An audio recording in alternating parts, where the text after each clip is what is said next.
Welcome to the Forge Truth Podcast, where we are building great men as God defines greatness. Forge is a movement of men with a mission to help all men realize they are the deeply beloved sons of the Most High God.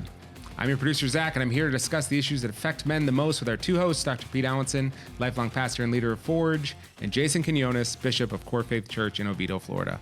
Men, welcome to the show. Hey, good morning. How you guys doing? Yep, I'm doing good. Good. Ready to rock and roll here. All right. So, I know. Me too. Yeah. Me too. Zach, you doing okay?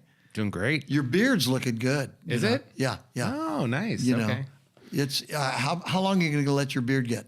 It's not not long for this world. I think I'll be shaving it soon. Oh, is that right? I think so. How yeah. come? I always had a goal of when I would shave it, and I might hit that goal in the next couple of months. We'll see. Huh? Yeah. Bishop's got a great beard too. He keeps his a little bit more, more trimmed up. A little bit. Yeah. If I kept mine trimmed up like that, it wouldn't exist. I gotcha. Length covers up a multitude of problems. There's a real sense in which a lot of people think you're not a real man unless you have a beard. Yeah. I don't. Yeah, you just do the mustache. I know. Have you ever done a beard? I did. Oh yeah. When I was in seminary, I had a full beard and long hair down to my shoulders. Yeah. And somebody came up to me and said, "So you were raised in an Orthodox Jewish family, right?" And I said, "No. Where'd you get that idea?" I was Baptist, man. I mean, I don't know where you got that idea. Anyway. Wow.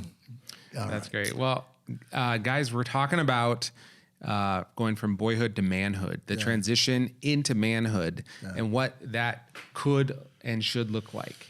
So this should be a fun topic to talk about. Yeah, absolutely. Right? Very fun, and I think crucial for men in a day when we may not feel that we have real value or importance sometimes. You know, we're there maybe to make some money, something like that. You know, we may not see how important we are. I was talking with one of my friends, and we were talking about how important men are. And how boys, how we. I was a mama's boy. I love my mom. I mean, no question. And I think all of her sons were mama's boys. I remember one of my middle brothers. One day, my mom, we literally used to have to trick my little brother when he was like three years old, and get his attention, so that way my mom could walk out the door without him throwing a fit. And I remember my brother, we took him, I don't know why we did this.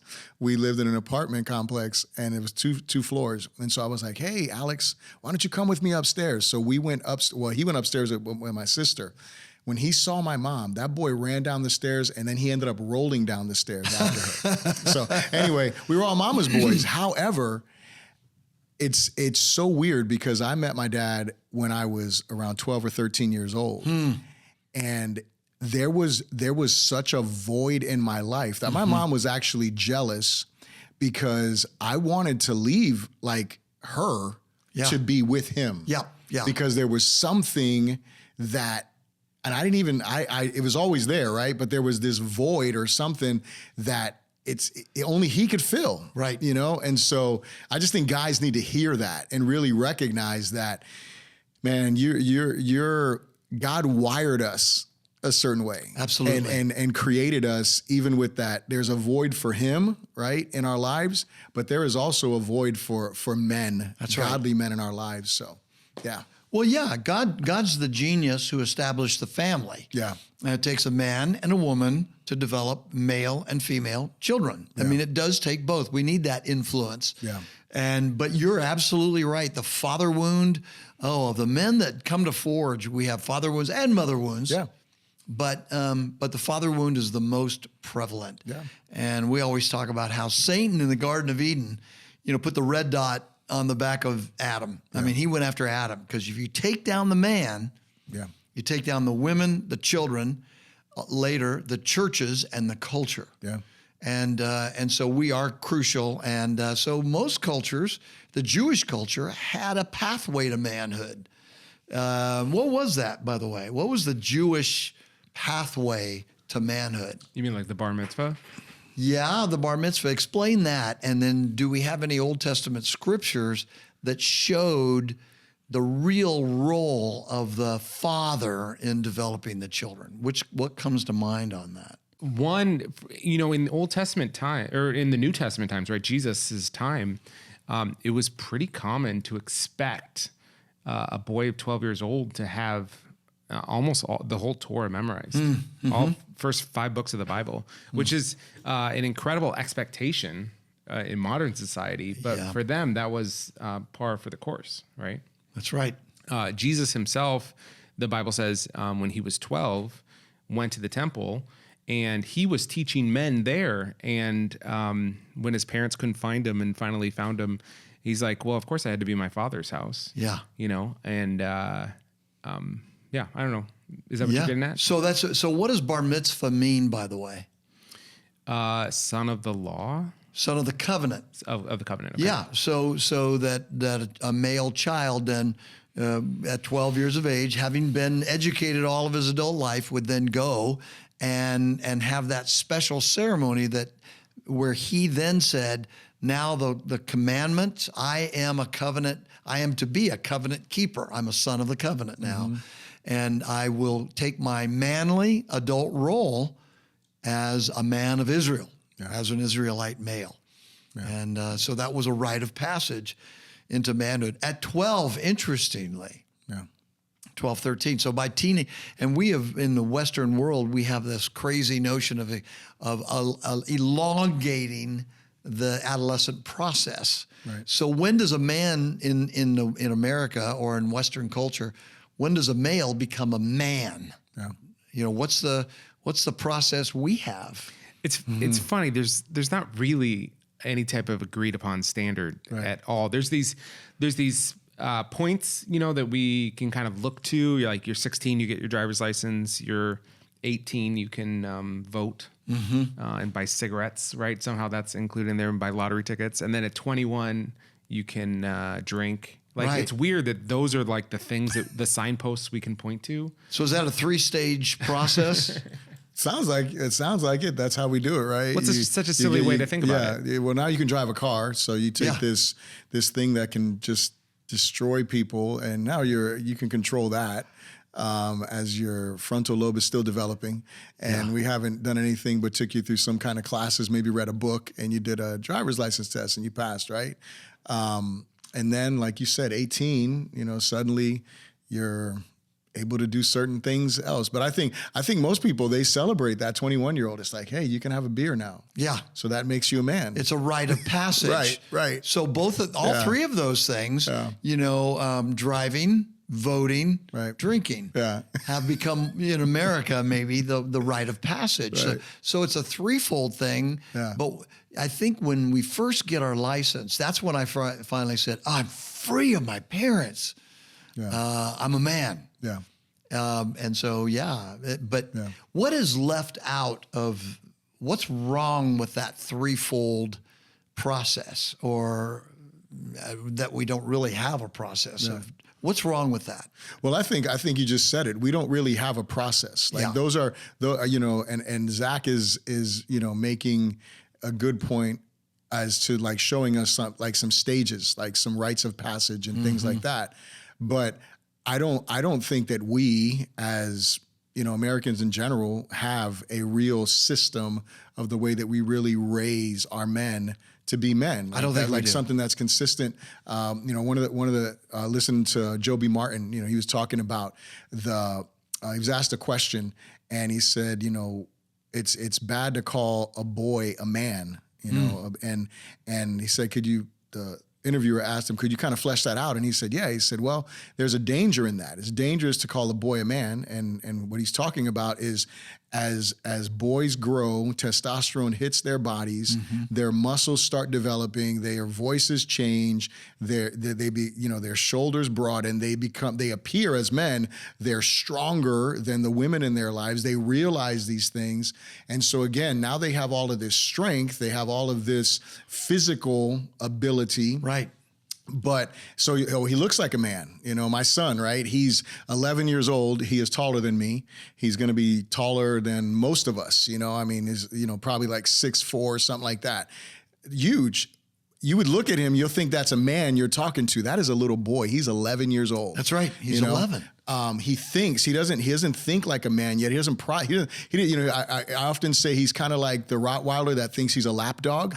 You know, it's like this Roddy is this huge, you know, 90, 100-pound beast. and they still want to jump on your lap. Like, bro, you can't do that, you know? So, Right. But anyway, I think when Joby was answering the question, he said that he was on missions work, and when he was in missions work in South Africa or something like that, in the Maasai tribe, he talked about how they took their boys, the men took their boys around 13 or 14 years old, or 14 to 16, and they would take them out as a rite of passage, and they would go hunt a lion. Mm-hmm. And, you know, you either killed the lion or you died. And if you killed the lion, you came back. You're a man now. You know, you've done this. Now, I would assume that they've had these boys messing with spears and doing some kind of hunting. Arrows and all. Right, you know, and Teach things like them that. how to right, kill a lion. getting them, right. They didn't say, hey, just go do this, right? So there was that training. And then you and I don't know, Zach, if you've read the book Raising a Modern Day Knight yet. I haven't. But that's a book that I read recently, and you read, you know, a long time ago. Your boys are older, but that book also describes different rites of passages. You know, some tribes, they tattoo the face of boys. Right. And but there's one thing that I think is consistent, and it is they take the boys away from the moms. Mm-hmm. And the men start to develop these boys, and then they bring them into that place of manhood and affirm their manhood with something significant in their life. That's right. And I think that that's something that we want to do, right? I'm striving to do that with my own son.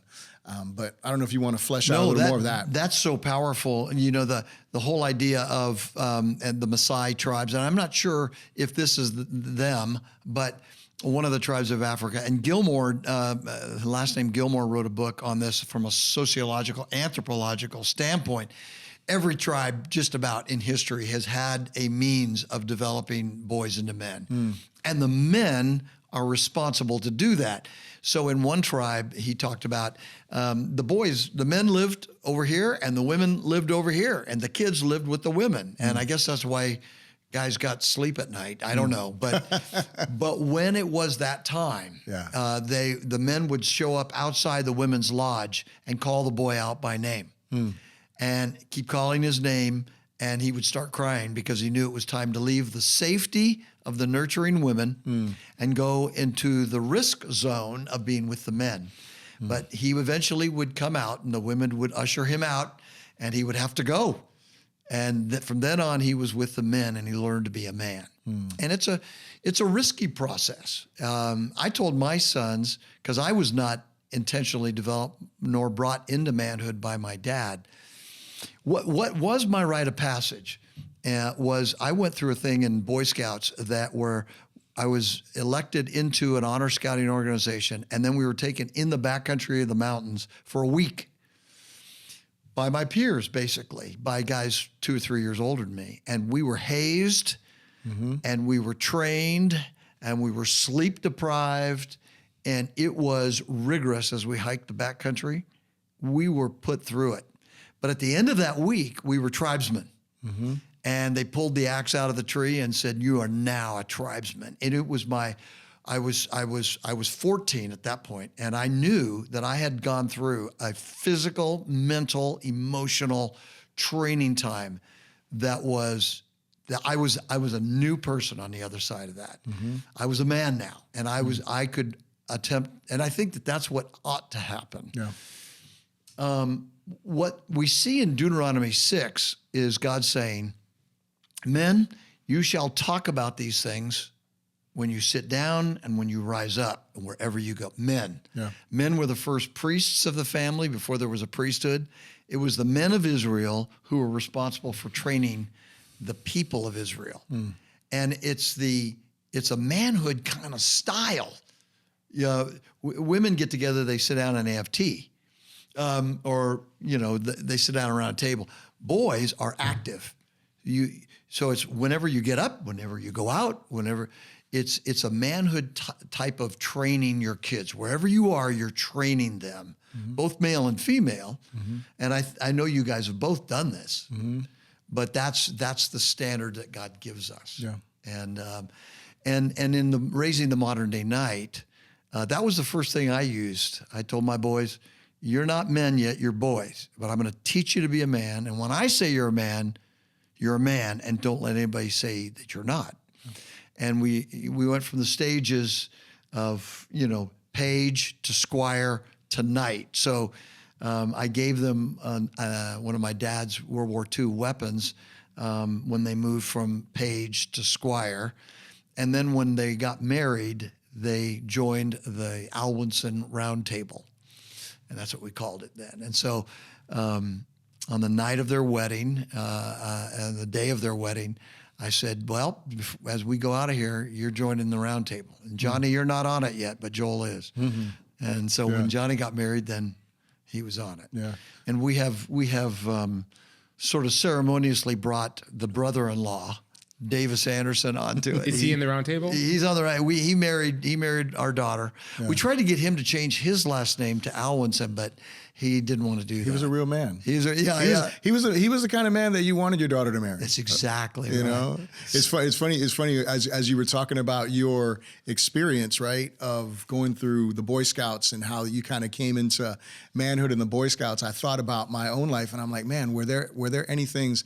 And you know, I love my family, and I hope, you know, I know my uncle Josh, he listens to this, and I hope he knows that I appreciate him so much, you know, because he did the best he could. And, you know, if I go back, we don't have time, but, you know, learning my grandfather's history, you know, and just him not really having that father figure. And so him, you know, knowing how to be a hard worker. Like there's one thing that I think we all got from him was a work ethic. You know, my grandfather was up when it was dark, and he came home when sun was coming down, you know, and he was working.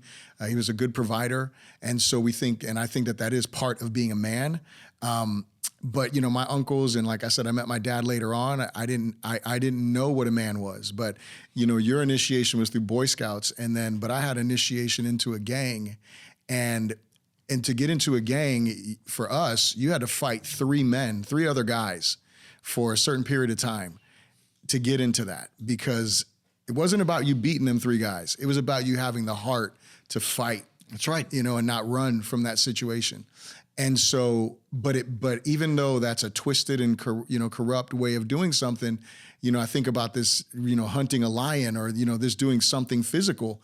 There's that in us as men where we need that development, that rite of passage. Hey, man, you know, you can do these things. Mm-hmm. So, you know, for me with Josiah, we just did like his first kind of part of rite of passage, which was his baptism. So I had some guys that are significant in his life be present, you know, for his baptism, and, you know, just, you know, kind of said, hey, these are guys that, you know, I'm friends with, I'm in covenant with, I'm in relationship with, and they're here, and I want you to look at them as you get baptized and you're taking this next step into manhood. And you know, these are men that if you can never come to me, you can go to them. That's right. You know, and so they're men in your life.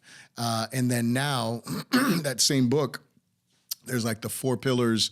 You know, I every morning as we're on our way to school, I pray with him and ask him, what is a real man? You know, a real man rejects passivity, right? Accepts responsibility, leads courageously, expects the greater reward. Those are these 4 pillars from, you know, from the Raising a Modern Day Knight. And so now he's going to be 12 in the summer. So I'm going to let him know from 12 to 13, we're going to be walking through these other principles that are here and really digging in. Right. And then I don't know what we're going to do, you know, at the 13 mark, but that 13th birthday, kind of like the bar mitzvah idea, I want to do something special, you know, with him that's significant. Like, hey, a rite of passage. Right, exactly. That, hey, you've made this. He'll probably be in like going into 8th grade at that point, but you're about to go into high school, you know? So that's a moment saying, hey, now you have another level of responsibility. You've been trained as what it means to be a man morally and in these 4 areas.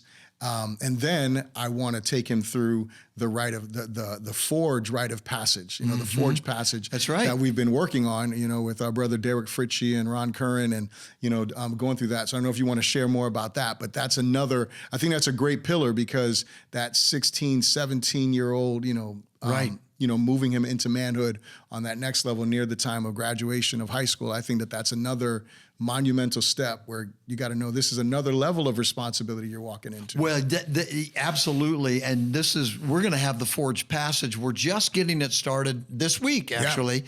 And Jacob will be ready to go through it with you one of these years. Absolutely. You have your You have your Jacob, you have a Josiah, I have a Joel and a John. Yeah. Isn't that They're all fascinating? J's. Yeah. All J's. Yeah. And they're all from the Hebrew rooting that involves God's name, Jehovah. Well, at any rate, we want all men to understand that dads, men, even though you didn't go through a rite of passage yourself, perhaps, you need to think about that with your kids, that your role is not only a life giver, but a life builder, right?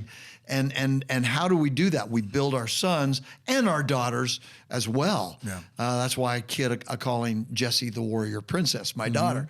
But that forged passage is really within the context of men in the broader body of Christ. And I think that's where manhood should take place. As dad first, taking point, but with other men within the context of the church or the broader church, which Forge is broader church. You did this with your church at Core Faith. And Zach, you'll have a choice of doing it however you want to do it. Yeah. But we need other men to speak into the lives of our sons. Yeah. And that's daughters. Yeah. But it's a privilege to have the covenant community, the church, do that. Yeah. So that's what Forge Passage is. And Men of Forge, as you listen to this, look for this. We're in the alpha. We don't have beta groups. We have alpha groups. Our alpha group is going through it right now, and then we'll publicize it even more. Yeah. But commit the time to developing yourself. Now, with Forge, we've kind of used that Robert Lewis quote. That was a good one. I paid my kids to memorize that. $5, but with inflation, it's probably $10, right? So a real man rejects passivity, accepts responsibility, leads courageously, and expects the greater reward. Yeah. Awesome. Yeah. And I didn't even have to pay him. You didn't have to. He did it. Yeah. I'm just like, hey, what is a real man every day? And he's like, and he quotes it every day, every morning. So with Forge, I started there, and with Forge, we went to the 5 marks of manhood: identity, purpose, character, confidence, and legacy, because it just gives a little bit more expanded version of that. Yeah. And I'm starting with my grandson on this. Wyatt has got number 1 down. Yeah. And but it's an exciting thing in a culture that used to be pro manhood. American culture used to be. Go back and watch the movie The Patriot with Mel Gibson. And you'll see that in the Revolutionary War days, the biblical ethic was here. We used to develop our boys into man, and the dad was the leader, clear leader of the family. And that's not the case today. A lot of men now, since the Industrial Revolution, the men go away to work, and the women, well, now the women are going away to work too, but at that point, men gave up a lot of the role of leadership in the home. Yeah. And a lot of men expect to bring home the bacon, expect the wife to lead in the home. And that's not biblical or accurate either. Right. So we're really at a major crisis point in terms of family, gender roles in American culture. And I believe it is the Church of Jesus Christ that can bring healing and redemption to the family. Yeah. But that means a lot of movement on the part of men and the women. Yeah. No, and I would agree. And I would add to that. I think, something that, or actually not add, but go back to something that I think is so important, and it is the brotherhood that we as men have to model for our sons. So that was why, our baptism that we did with Josiah, it was actually at our pool, because, he's a shy guy. And I was like, hey, we're going to do a baptism on Sunday at church. And he was like, no, I'd rather do it on my birthday at the house. And I was like, all right, that's fine. And, we brought, some families together. But the importance of having men, again, not just at the monumental moment, right, but these are men that you are in real relationship with, because your sons need to see that you are, depending on these guys in some sense, right, for brotherhood, for accountability, for encouragement, that you're not going it alone. Because I think a lot of us guys sometimes will try to go it alone and just think that, well, I got it figured out, or even if I don't, I'm just going to fake it till I make it. And that's not helpful. So I think that I would just want to, emphasize that point as we're thinking about how do we develop our men, or how do we help our sons become men. Again, this tribal thing, the men took the boys. It wasn't just a dad with his son. It was the men of the tribe that took the young men and they brought them into it. Now, the dad was obviously responsible for training the son, developing the son, and preparing him for manhood. That's right. Because he was individually connected, but there was still a communal thing that was going on. That's it. And my generation, boomers, and you're what, Xer? Xer, yeah, Gen X. And you are? Millennium. So my generation is boomers. It was kind of like, if we're going to be, it's up to me, and we're all on our own. And it's like we were pretty independent. And that brotherhood concept took a long time to sink down to me even as a pastor and a discipler, that I had to learn. I'm not just the leader. I have to have brothers, but these brothers can help pour into my kids too, and I can pour into their kids. It is a more community thing that the church has to regain. And Zach, I think your generation gets brotherly stuff better than my generation did. I think my generation competed with each other so significantly that we didn't know how to become brothers. But we need that in the body of Christ. Discipleship for men involves manhood, and so we think, am I a disciple follower? Yeah, if I'm going to disciple my daughter, I have to help disciple her in biblical Christianity, but also in femininity. What does it mean to be a woman? We have to see that what we're doing with Forge is we're trying to develop men as disciples. They go hand in hand. Yeah, for sure. Yeah, absolutely. I mean, at every stage of life, a boy needs to be taught what to do. It starts from babies. Babies have to be taught how to sleep. Right? They don't know how to stay asleep all night. They have to be taught how to sleep through the night. Interesting. As boys grow up, they need to be taught how to do so many things, practically or culturally or interpersonally, all of those things. And they're going to get older no matter what you do. They will continue to get bigger and older and all those things. So that what the question you need to ask yourself is, do I want a 25-year-old son who became 25 without becoming a man? Or do I want to develop him so that when he's 25, he, is a fully fledged man and can interact with society? And that means we got to talk about things. At Forge, we know a lot of guys because we have an influence of several hundred men in the greater Orlando area. We know men who grow old and never grow up. We know men who are 35, 45, 55, and they're at the top of their earning potential, but their character is terrible. They're emotionally insecure. They're weak men, really. You can be at the top of your game and at the bottom of your character. So we see so many guys in that, and so what we're trying to do is say, hey, come to Christ and let him disciple you, turn you into a real man as God defines manhood. And we talk about greatness. No man wakes up and says, I want to be mediocre today. No. Typically, we don't. But it's only the gospel that can launch us forward into godly and real manhood.